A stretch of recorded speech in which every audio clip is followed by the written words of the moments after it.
Hello, lovies! It's another Pamper Day. There is a The Elixir Aesthetic Center sa Argao. So today we visited The Elixir Aesthetic Center to avail of their services. We will be enjoying the Korean glass skin facial treatment, Pico laser treatment, underarm hair removal sa laser and also whitening, and also the celestial drip. So as you can see sa video, we have Tunette. Ga-prepare na siya sa celestial drip. Since wala man si Ara, guys, she's on a 1 week leave. Si Tonet lang sa ang mo insert sa ato ang celestial drip, which has anti-acne, collagen, and immunity booster all in one product. So after that, we will have our facial. Karon ga wipes na si Giselle sa atong naong to remove the dirt sa atong face. So the first step is the facial cleanser na gi-massage and gilather sa ato ang face to remove the impurities and mga dirt sa atong pag-travel padung sa The Elixir Aesthetic Center sa Argao. After sa facial cleanser, mo proceed ta sa facial scrub na once again gi-massage and gilather sa atong face to remove impurities like whiteheads and blackheads na stubborn sa atong naong, guys. After facial cleanser and facial scrub, mo proceed ta sa steaming sa ato ang face, and the steam is ongoing while nagprick si Giselle sa atong nose. Sa atong nose area, daghan kayo nag-stubborn blackheads and whiteheads. After the pricking is the suction machine, and this is to also remove the dirt, impurities sa atong naong na wala matangtang during the pricking sa ato ang face. Next is the application of serum with retinol sa atong naong para later on i-massage na siya and mo-glide through lang ang mga equipment na gamiton during the next processes.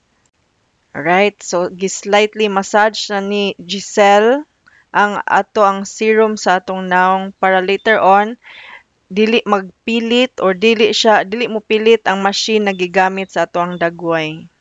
So first machine to be used sa atong face is the galvanic, which is used to tone the face and flatten the pores sa atong naong. So mo na siya ang first machine, of course, gliding through the serum na gi-apply ganina. And then afterwards will be the eye bags removal process, wherein mag-focus si Giselle sa atong eye area para matangtang ang dark circles o ang atong eye bags. Next is my favorite part, mao ni ang cold hammer. This is used to close the pores and also it gives a relaxing sensation while gi-massage ang inyuhang face anang cold hammer, guys. Really relaxing ni siya na face sa facial treatment.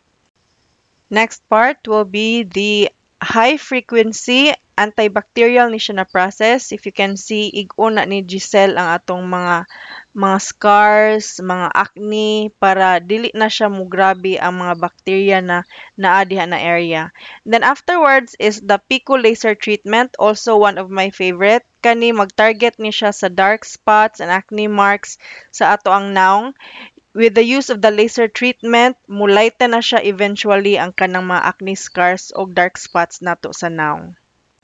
Og excuse ani na part, kani gi-shave na ni Giselle ang atong ilok. Dili man ko pwede mag-shave na akura kay need nila i-monitor ang growth sa atong hair sa ilok. So mao na siya. Ang first part is shave. Next is the application of gel sa atong ilok para sa ato ang in preparation sa laser treatment or hair removal sa laser treatment sa atong ilok. So first part sa laser treatment is the hair removal, and the next part of that would be the whitening of the underarms. So there are 2 parts for every laser hair removal. It also includes whitening, which is a different service if you avail it from Elixir Aesthetic Center. So thank you so much for watching this video. I hope to see you on my next vlog. Bye!